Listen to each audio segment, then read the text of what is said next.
From the Library of Congress in Washington, D.C.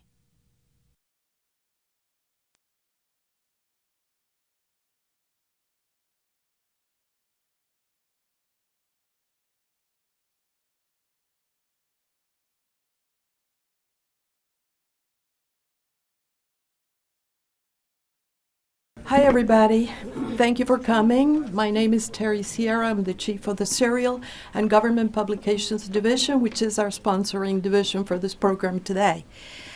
We have with us local historians, W. Douglas Fisher and Joann H. Buckley, who will be discussing their book, African American Doctors of World War I, The Lives of 104 Volunteers. I thought, can you all hear me? Okay? Yeah, okay. All right. I thought I would tell you a little bit about how this came about, this program came about. And here's the story. I hope you find it interesting because program has had the Library of Congress start differently, come from different places. But in this case, it started when we received comments on the National Digital Newspaper Program contact page from some fellow. And he said, and I'm going to read what he said, "My co-author, Joann H. Buckley, and I spent hours at LOC and online working with ProQuest and other digital newspaper archives to develop these biographies. And we are most grateful for them. Without them, we would not have been able to complete our work." So that got our attention. We had to know what was this book and who wrote this book. So at the same time that this came to our attention, one of our librarians, Arlene Balkansky, had the assignment of pulling and getting things together for our World War I exhibit, which if you haven't seen it, I recommend it highly. It's in the Jefferson Building. It's fantastic. So she was in the process of doing that, and it seemed like a natural thing to hand her this information. Well, Arlene ran with it, and within 2 months she was in touch with our authors. She had it all set up. So basically, it took us over a year to get to this point, but here we are. So anyway, I thought you might want to know about that. I also wanted to tell you that one of the things that has touched me about knowing about these folks and their book is that they were both inspired by their grandparents. Both grandfathers served during the war, and Joann's grandmother, whose picture is over there, was a nurse in New York, tending to the wounded as they came back. I was touched by that. Before I turn over the program to them, there are a couple of people that I need to acknowledge who are with us today, and we're very thrilled to have them. They're over there in that corner. We have Dr., I don't know if you're a doctor, but Dr. Urbain Bass's grandson? Yes. Okay. And Dr. Richard Sterling, grandson as well. And we're very pleased that you could make the trip. So one more thing, and I'll move on. Joann and Doug brought a number of artifacts that are part of their collections that are on display. So after our program, after their presentation, please, you can take a couple of minutes to go and look, ask questions, and so forth. They will also be around to sign books. I see that they're being sold in the back if you didn't have them, or you may have it already. So without any more delays here, I give to you Douglas Fisher and Joann H. Buckley. All right. Now, thank you. Terry, hold on a minute. I'm giving back to Terry. We're giving back to the Library of Congress. We were doing research for 5 and writing for 5 years, and we spent a lot of time in this building. And we gathered all of our material and some of the women in my building sat around my dining room table for a long time, and we reviewed all this material. And then another one had some connections with a scanning company, and we had it scanned, and then we had it made searchable with some wonderful little software. This is 8,000 pages of material that we gathered here at the Library of Congress. And now it's all digitized on one subject, the World War I, the African American doctors. And we're giving it back to the Library of Congress. So here you are, Terry. Much. We're delighted to Hope receive it. Thank you. We want some new young writer in on this. Doug's grandfather, John North Douglas, commanded the 317th Motor Supply Train of the 92nd Division, an African-American combat unit. Doug was fascinated by his grandfather's letters and diaries, another book, and began his research on the war. Jonathan Rucker was a black doctor who took care of the 500 troops in the supply train.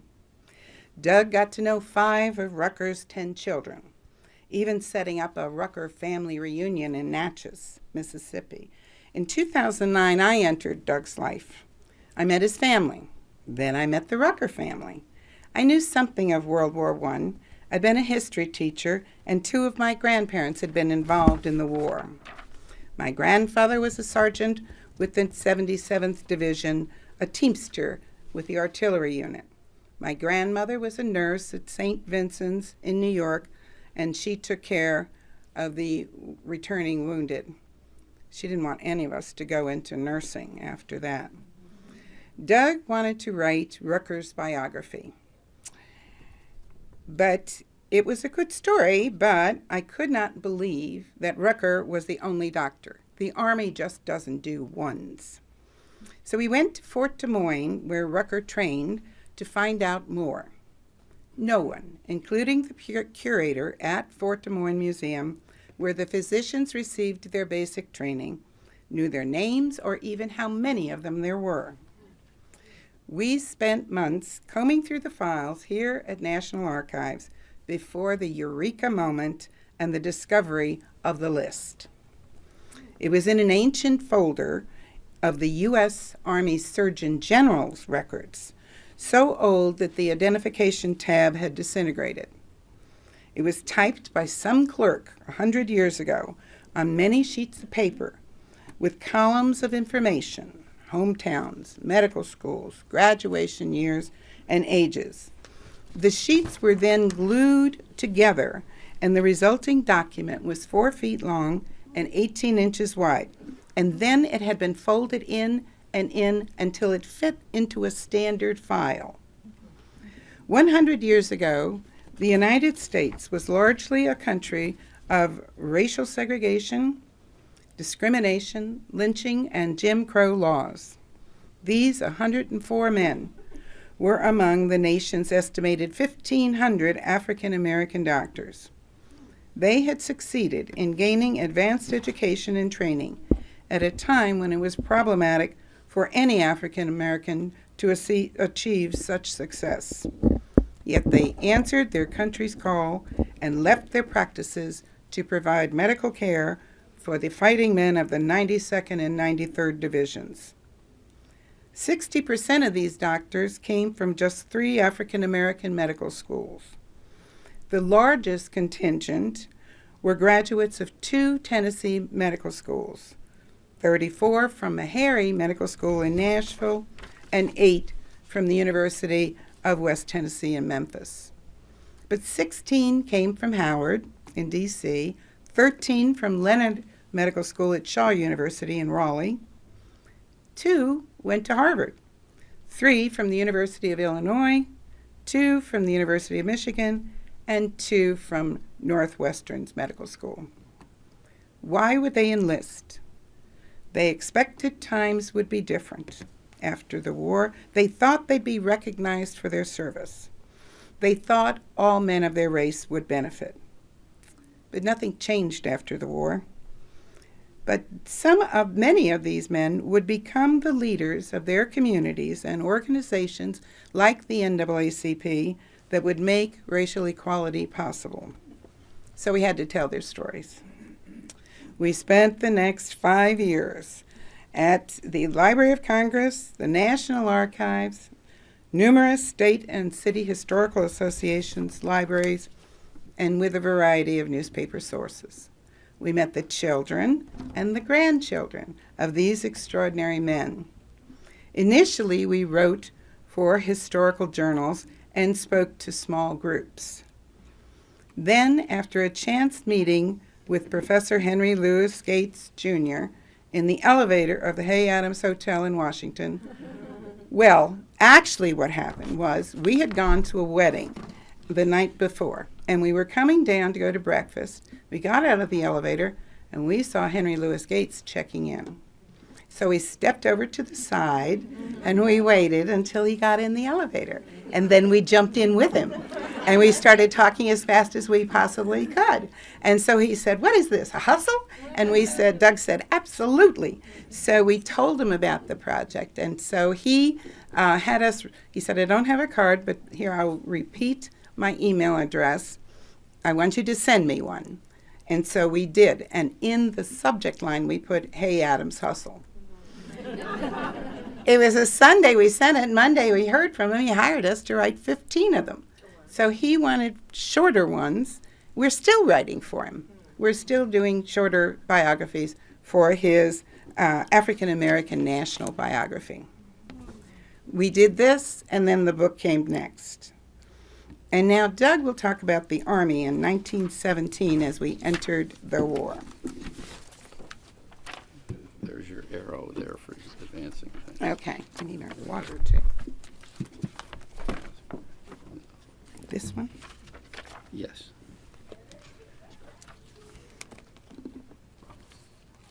Thank you for coming. Prior to World War I, the U.S. Army was tiny. 200,000 people spread around the world and around this country, and it was totally segregated. Black officers were virtually non-existent. Nevertheless, between 1917 and 1919, 400,000 African American men served. Most of them were in labor and support units. But 10%, or 40,000 of these troops, served in the combat units that we've talked about, the 92nd and the 93rd Divisions in France. The black officers were trained at Fort Des Moines, Iowa, with 639 line officers completing a special officers training camp, only done once, and 104 doctors, whom we're writing about, completed the medical officers training camp that was there. Things had been written about the officers training camp, but not the medical officers, so we uncovered that. Training for the doctors was rigorous, with a 10-mile march and a 3-day outdoor encampment. In this picture that you can see here, this is a picture of the guys out in their tents at the encampment on the state fairgrounds, and you can see the roller coaster in the background. I don't think they were having a lot of fun, though. The doctors were also given command of medical detachments with 10 enlisted men in each of the detachments, gave them some leadership. After the MOTC training, the doctors were assigned to the 92nd or 93rd Divisions and spread across 8 different U.S. encampments across the country. Then, in 1918, the combat units were sent to France. The 93rd Division, which consisted of 12,000 soldiers in 4 National Guard regiments, arrived overseas first. The French wanted American troops to fill its decimated ranks, so General Pershing gave them the 93rd Division, the 4 regiments of that. And the French loved them. They were terrific. They fought more time, one of the units there fought longer than any other American unit in combat. The 92nd Buffalo Division, consisting of 27,000 men, arrived in mid-1918 and fought with the American 1st and 2nd Armies. That's the unit that my grandfather served in. The 104 doctors were assigned to frontline medical detachments, ambulance companies, and field hospitals, right up front. They endured combat and suffered aerial and artillery attacks. Many were wounded from the effects of exploding gas shells. Gas was a terrible problem in World War I. One doctor was killed in the field. His grandsons are with us here today. Interestingly, almost as many American soldiers died of disease as died in combat in World War I. Army doctors such as ours faced both the enemy and killer diseases, including the horrendous Spanish flu epidemic of 1918 that killed tens of millions of people worldwide. Today we're going to share a glimpse of three of these extraordinary doctors with you, and Joann's going to lead off introducing you to Dr. Thomas E. Jones, who is from this area.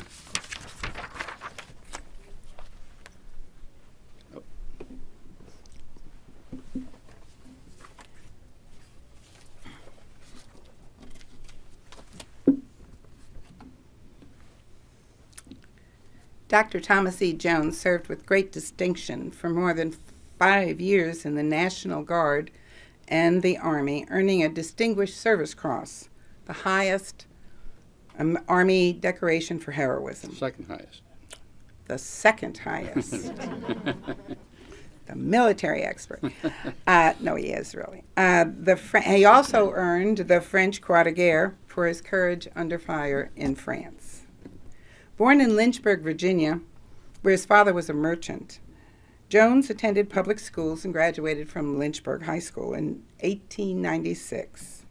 He went on to Howard University in Washington, D.C. During college, Jones worked at different times as a newsboy, waiter, messenger, laborer, and watchman. It was hard work, but he was cheerful and determined, and he succeeded. He entered Howard University's medical school in 1908 and graduated with his MD degree in 1912. He interned at D.C.'s Freedman Hospital for a year and was then appointed anesthetist at the hospital, a position he actually held after the war and through till 1917. 1914, he served in the D.C. National Guard as a lieutenant in Company C of the 1st Separate Battalion, an African-American component of the National Guard.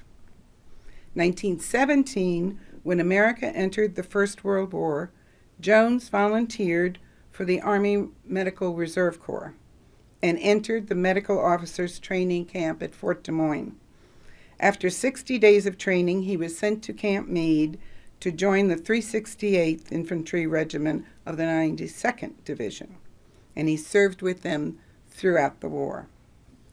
Lieutenant Jones received his Distinguished Service Cross and French Croix de Guerre in the Argonne Forest in France.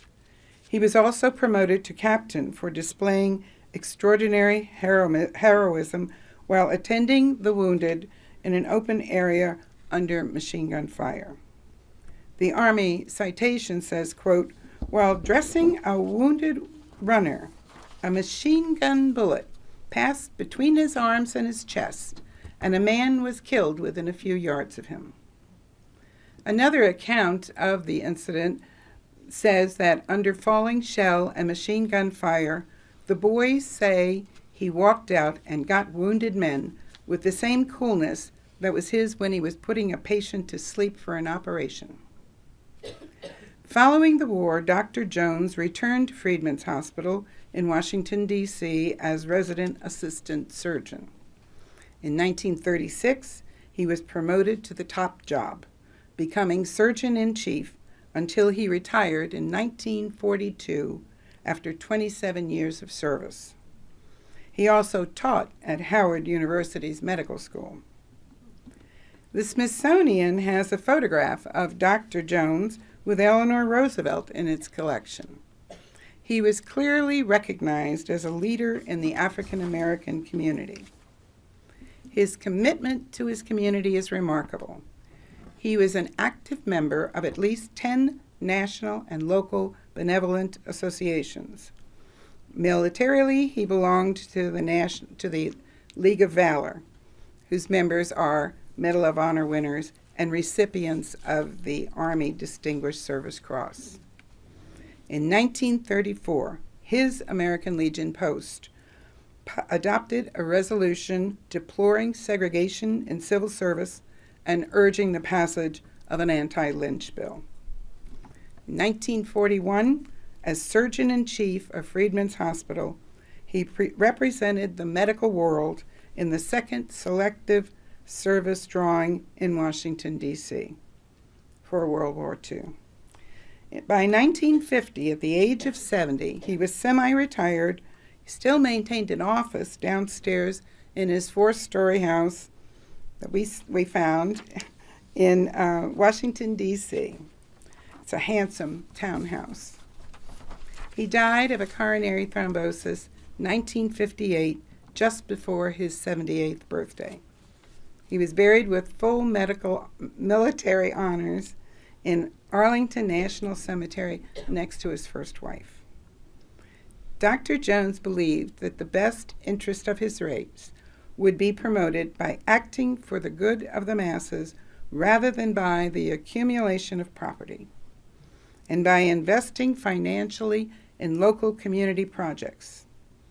He was an extraordinary, patriotic, courageous, well-respected, and hard-working physician and community leader. And now Doug will talk about another of our doctors. Thanks, Joanne.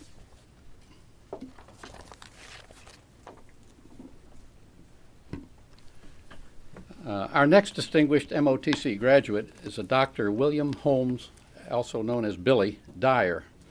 And he's featured in a book by Cliff Cleveland entitled Healers and Heroes, published back in 2004 by the American College of Physicians in Philadelphia. You can see his picture there, the arrows pointing to him. He's one of the 6 that they featured there. He was also the subject of a 1992 book by an author, William Maxwell, entitled Billy Dyer and Other Stories. Billy was a personal friend of William Maxwell's.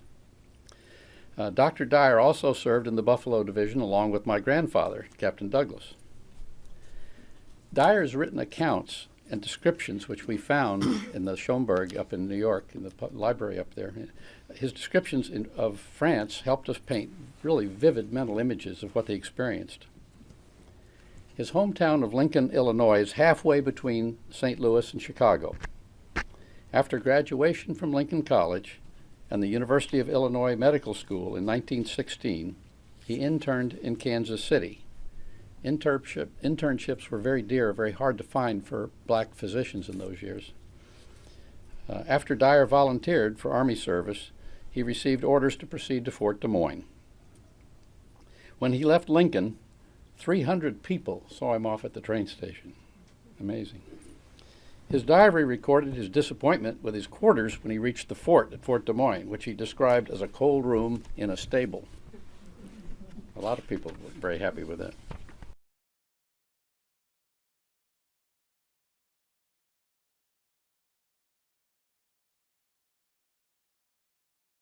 And harrowing wartime experience clearly shows that in combat, he gained an appreciation for the value of the drills. After completing his training, he was assigned as the medical officer to the 92nd Division's 317th Ammunition Train. He was assigned to Camp Funston, Kansas, out in the Midwest. En route from Hoboken, New Jersey, New York basically, to Brest, France, Lieutenant Dyer's assignment at sea was to give physical examinations to 600 men. He said the only excitement during the voyage was on June 21st, 1918, when shots were fired from all the surrounding ships at what proved to be a floating beer keg.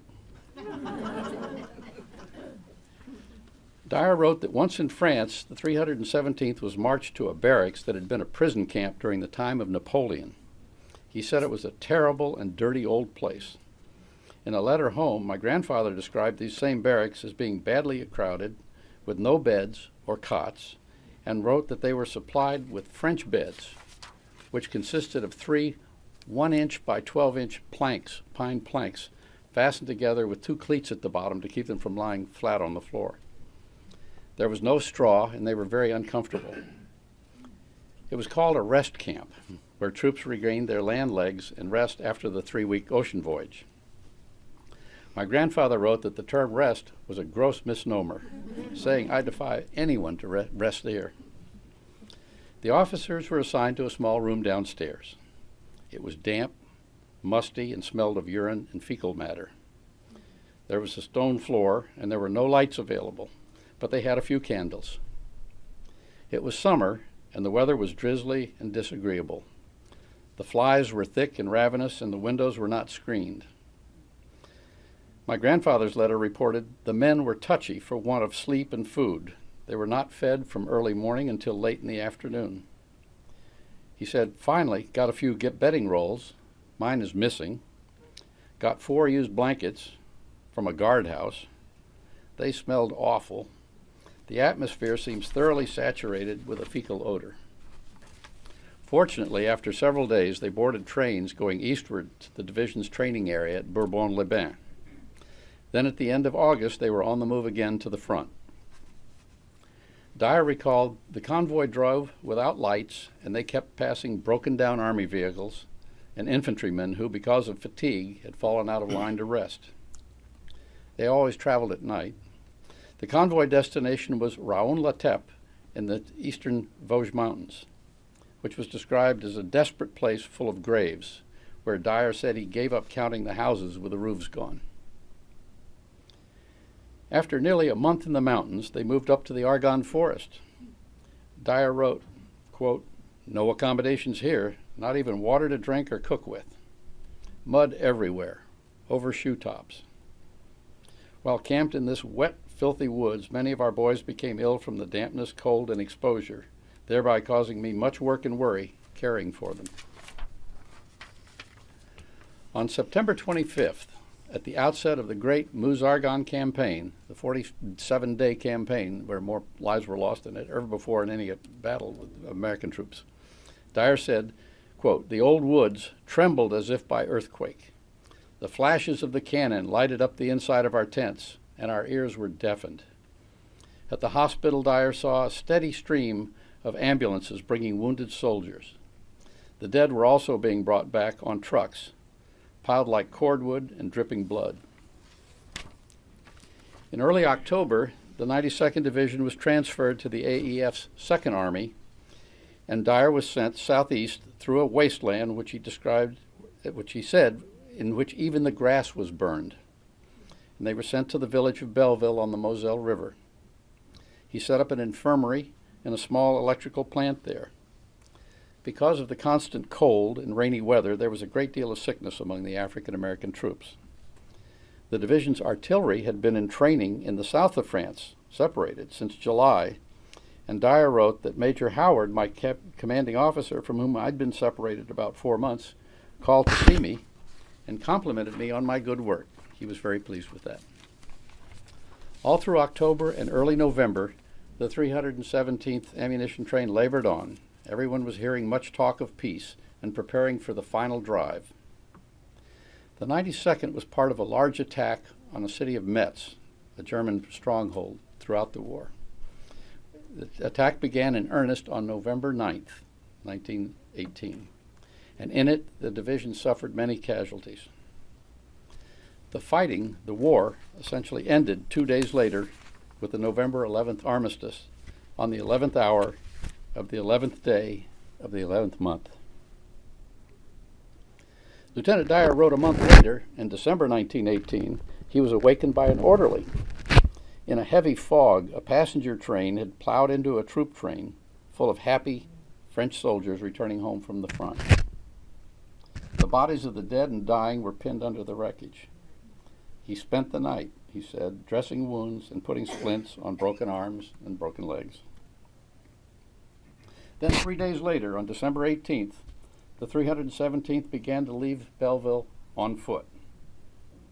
6 days later, after traveling on foot, by truck, and train, they finally reached the village of Domfront in Normandy in the rain and the snow on Christmas Eve, where even the people of Domfront took them in.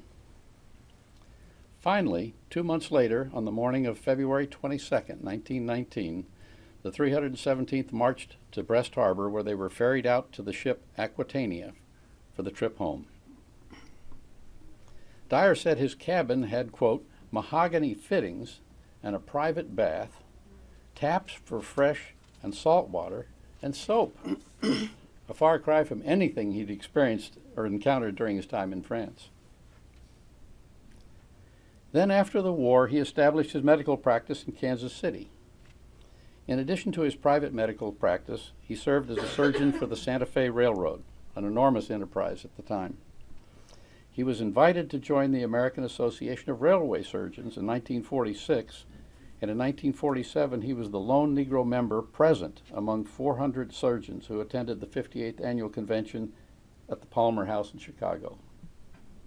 He was quoted as saying, "I was quite interested in the types of operations for mangled hands and feet, for quite frequently we railroad physicians have to care for victims of railroad accidents and wrecks."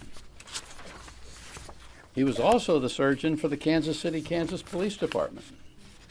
A 1947 news article said he served as the lone police surgeon there for many years. He was honored in 1953 by his home city of Lincoln, Illinois, at its centennial celebration as one of its 10 most distinguished men and the only Negro. In January 1956, at 70 years old, he wrote from Kansas City to an old friend in California saying, "In the last 4 months, I've been put on the staffs of 3 of the major hospitals in our city. I thought at first it was an honor, but with the increase in activities which such appointments entail, my work has increased twofold. Since it was the first time that one of my race had had such appointments, I've been working diligently to make good, thereby keeping those doors open." At age 70, he was still a surgeon for the Santa Fe Railroad and the Kansas City Police Department. He died in 1958 at age 71 and was buried in a mixed-race cemetery in Lincoln, Illinois. And now Joann will talk to you about Dr. Bass.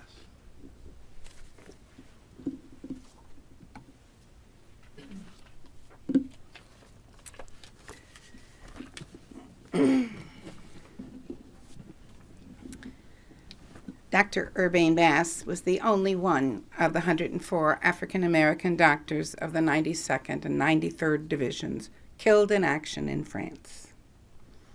About 5 years ago, Doug and I climbed into the choir loft at the Fredericksburg Shiloh Baptist Church to get pictures of this extraordinary stained glass window that was installed by the congregation in his memory. Bass was born in Richmond, Virginia, to Rosa and Richard J. Bass. His father was a salesman, shoes and clothing in the 1880s, insurance in the 1900s. His mother stayed home with the 6 children. The family lived in Richmond on East Duval Street. Urbain worked as a clerk while in school. He graduated from Virginia Union University in Richmond in 1902. And then went on to Leonard Medical School of Shaw University in Raleigh in 1906. After graduating from Leonard, he married Maud Vass, the sister of his medical school classmate, Rufus Vass. And then he opened a medical practice and pharmacy on William Street in Richmond, Virginia. By 1909, he'd moved his practice and his pharmacy north to Fredericksburg. He was the city's first African-American physician since Reconstruction. The practice located on Amelia Street was well received by the African-American community in spite of the local hospital's denial of privileges to Bass. By 1916, his practice and his family were growing. In 1917, this father of 4 wrote to Secretary of War Newton Baker offering his services. One of Bass's friends, J.B. Morris, told his family, "Dr. Bass was dedicated to serving his country in a time of critical need. He knew our men were going to die in France and told me that he would give his life to save them, if he had to. I could see the sincerity in his eyes," Morris said. He was committed to the end. Bass received his commission as first lieutenant in the Medical Reserve Corps and was 37 years old when he reported to duty at Fort Des Moines on August 14, 1917. After basic medical officer training at Fort Des Moines, he and Rufus Bass were sent to Camp Funston, Kansas. Bass went to France with the 372nd Infantry Regiment of the 93rd Division, which was immediately turned over to the French and sent to the front lines. On October 17, 1918, he was frantically working on wounded soldiers at a forward aid station under heavy German fire. He was hit with shrapnel when a shell exploded near him. Both of his legs were severed. While he was dying, he actually continued to direct medics on how to treat his wounds. He died before he could be taken from the field. Bass was awarded the Distinguished Service Cross posthumously, and that citation reads, "For extraordinary heroism in action near Montbois, France, on October 1st through 5th in 1918.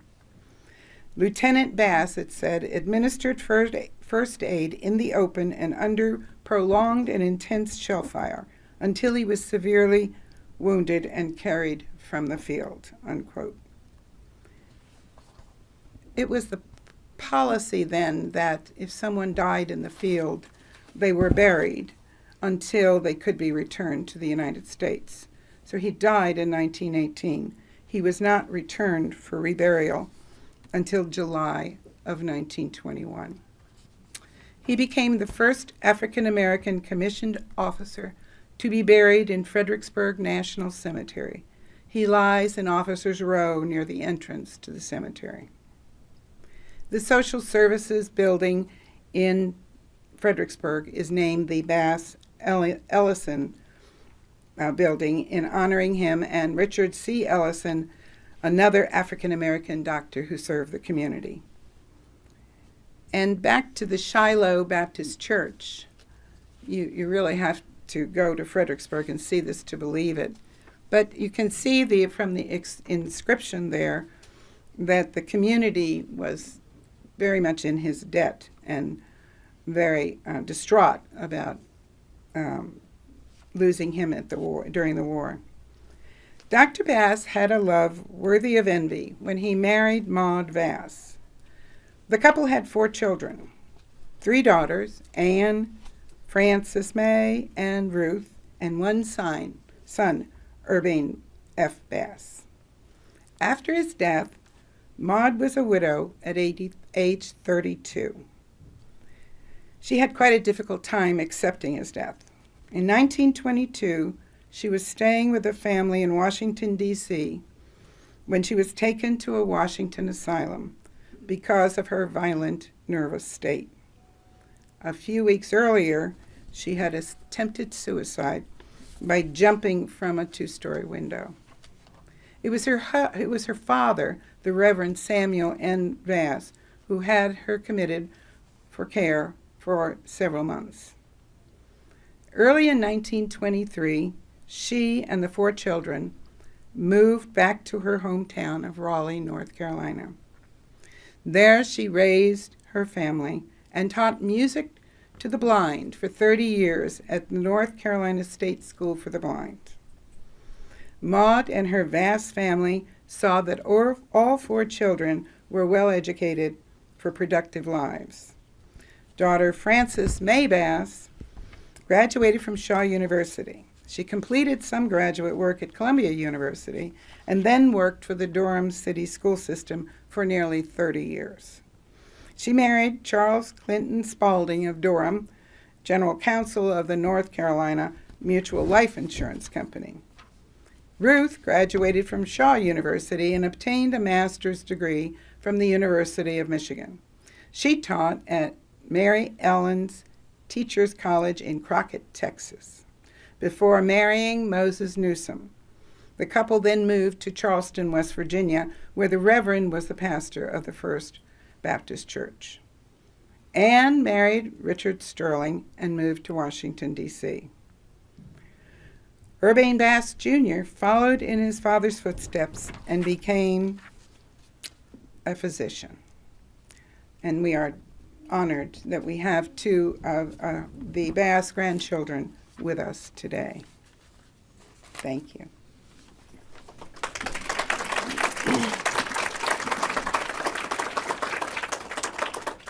Now, in closing, let me say we've enjoyed sharing with you a glimpse of the lives of these three really extraordinary doctors. Doctors Jones, Dyer, and Bass were only three of the 104 African American doctors who answered their country's call.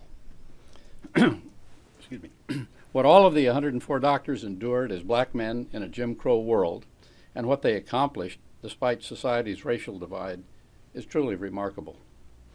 Few lived to see the civil rights legislation of the mid-1960s enacted, but their efforts and accomplishments definitely helped pave the way for it.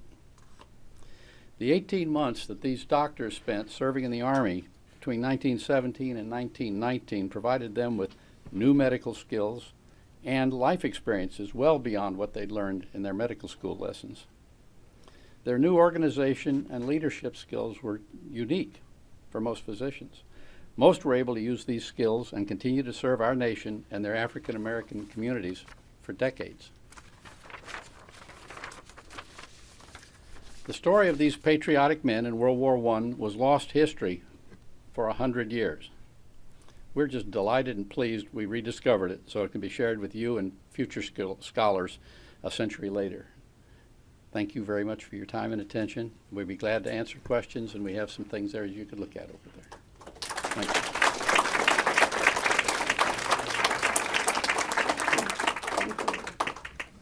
Questions?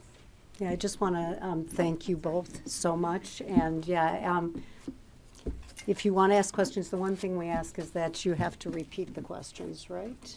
You have to repeat the questions so it'll be on the webcast. And thank you so much, Joann and Doug, for your presentation. It was so eye-opening, and I just think it was terrific, and I hope people have more questions. Thank you.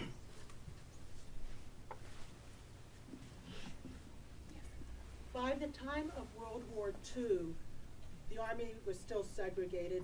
Did they have separate training camps for the doctors during World War II? Had they learned from the World War I experience?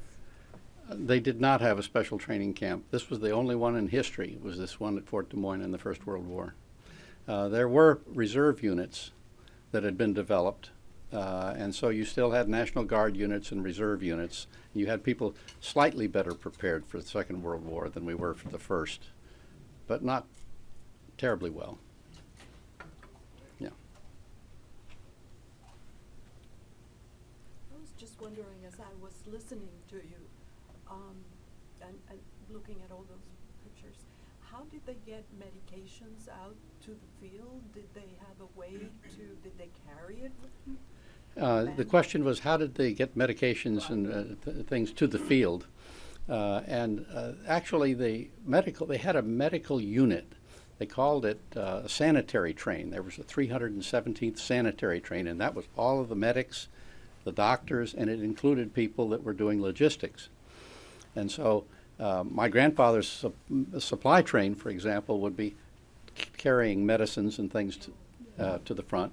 The difficulty was that the Germans, by this time, had decent aviation, and they also had artillery in place, and it was a static front. So it was very hard to move things around during the daytime. So it all had to be done in the dark at night with blackouts. I mean, it's hard to imagine. I mean, thank goodness the moon came out a few times to help them get these things done. But they would move things up to a forward aid station and take the bandages, the basic bandages, so on, and then they would come back to an ambulance company where there would be more logistics, and then they would come back to a field hospital, where they would be there, and then they would be triaged into base hospitals, which were even further back if they were not able to recover there. But it's the logistics and the organization that it takes to run an army. I mean, the division had 28,000 men. That's a lot of people. It took days to move them, It took lots of trucks, lots of trains, and lots of people walking long distances just to move them from one location to the next.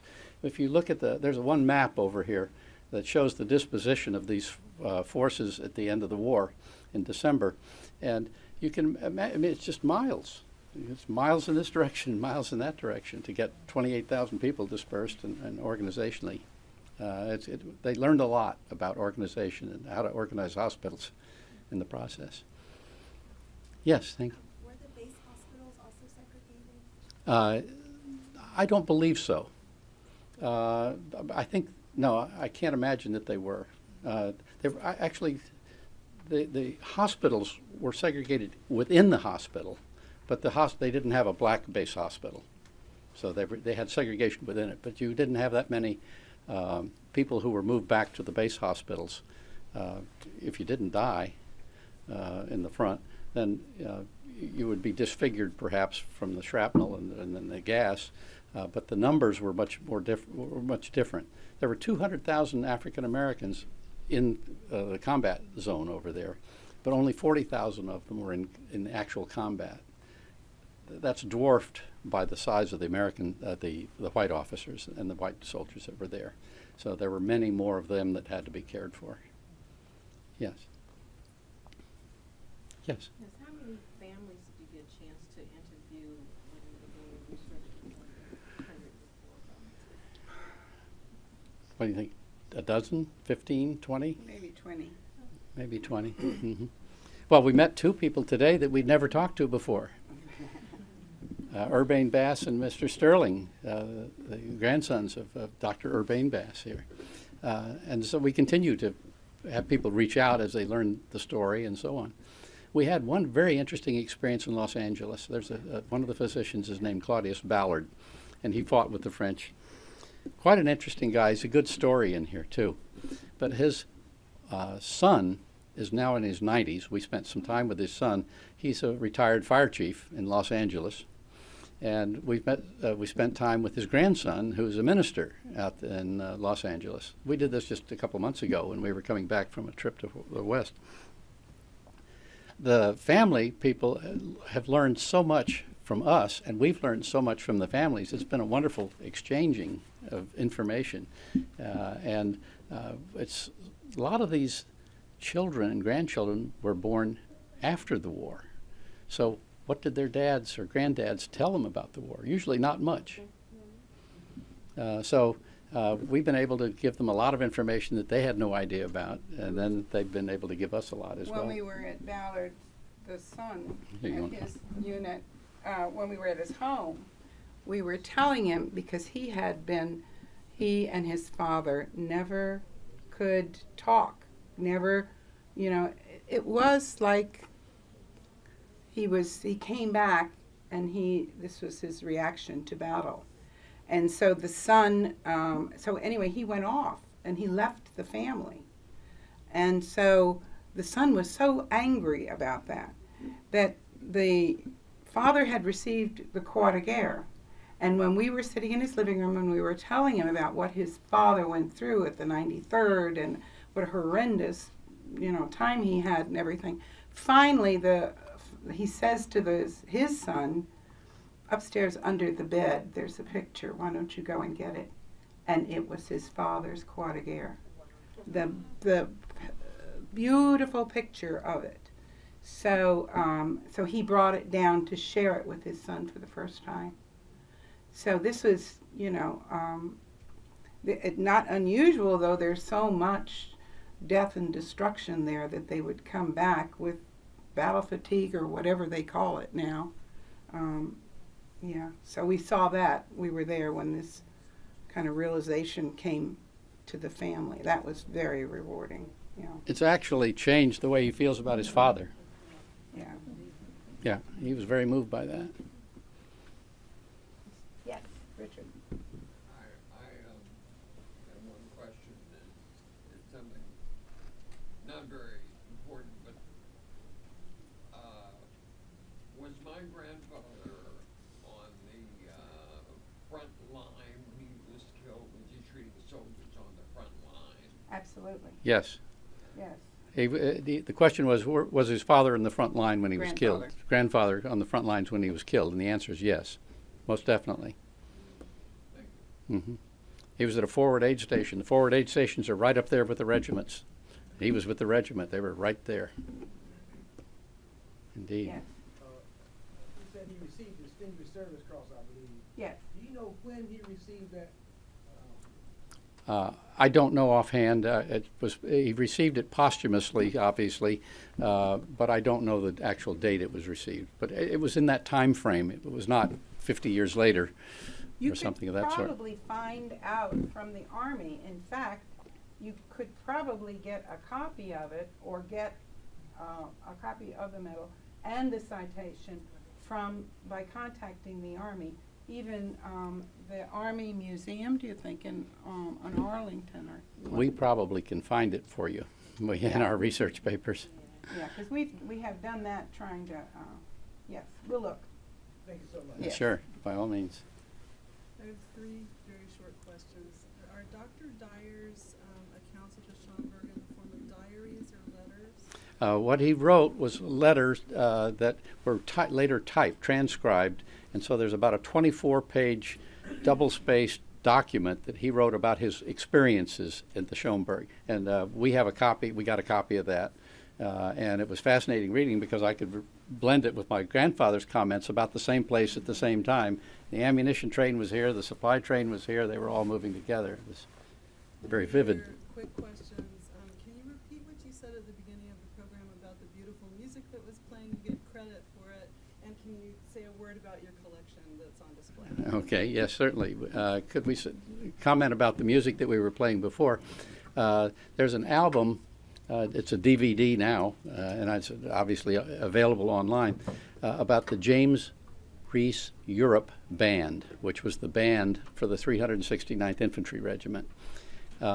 James Reese Europe was a famous musician, and he'd been recruited by the commanding officer of the Harlem Hellfighters, they call them, to serve as their band. Every unit had a band for marching and for parades and so on. He recruited some other great musicians in New York. When the band got to France, it brought jazz to France, to Europe.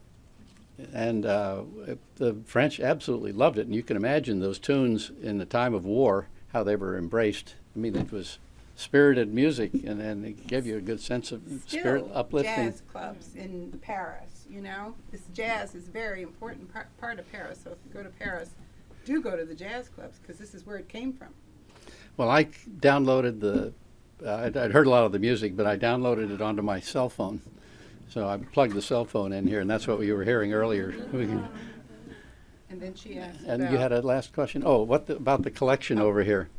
The collection, a friend of mine served on a board with me at a bank, and one of his uncles had this collection, and it actually is much bigger than this. And he didn't know what to do with it. He was ill, so he asked me if I could take it over and share it with someone. So we went to the National World War I Museum out in Kansas City, Missouri, showed them all the stuff we had. I mean, there are 50, 60 pieces of things, and they loved it, and they asked for about a half of it. We donated about a half of it, and it's there at the museum in Kansas City. And then we kept pieces of it. Some of it is still in our house, but they wouldn't let us bring the bayonets into the Library of Congress. They were afraid we might get killed, I guess. So there is some, that's the story there on the collection here. Yes?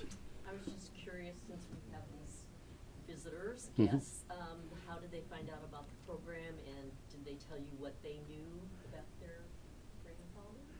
Well, we've had some conversations with that. Joann reached out to Dr. Bass. I found him in the internet. Uh-huh. There was an article about his fishing. And it said that he was living in Washington, D.C. And so I looked him up and called him. And so we have been communicating back and forth since then. But he already had purchased 7 of our books for his family and everything. I wasn't aware he was here, and I guess you guys weren't aware we were here. So we've all been in this area. So he's another hero for buying so many books. Okay. Yes, ma'am. Can you tell us a little more about the collection that Well, what Joann can tell you all about that because she's the lady that really put it all together. But we have a batch for each physician. We had files for each doctor, so those were all scanned and they're all searchable as PDFs. So there are 104 of those. Plus, there's a lot of background information that we have, general information in there. It's all our research, and some of it was duplicated. Because you get it from so many different directions. So we tried to eliminate a lot of the duplication. But I think it's all there. Is there anything more you can add? No, we didn't do many of the photographs because that wasn't working well. So they will find their way somewhere, maybe the Army Museum. Yeah, the National Army Museum that they're building down here at Fort Belvoir. So it's going to be a $250 million museum. The Army's never had a museum. Mm-hmm. The Marines got one down the road on 95. Yeah. The Army needs one too. The Air Force has one, I guess, out at Wright Pat in Dayton, Ohio. So the Army's a little bit behind. They have smaller ones at different places at Fort Benning and different bases, posts. But there's never been a national museum for the Army. So they're hard at work building there, and we've been supporting that activity, and we will probably donate whatever they would like to have to that one as well.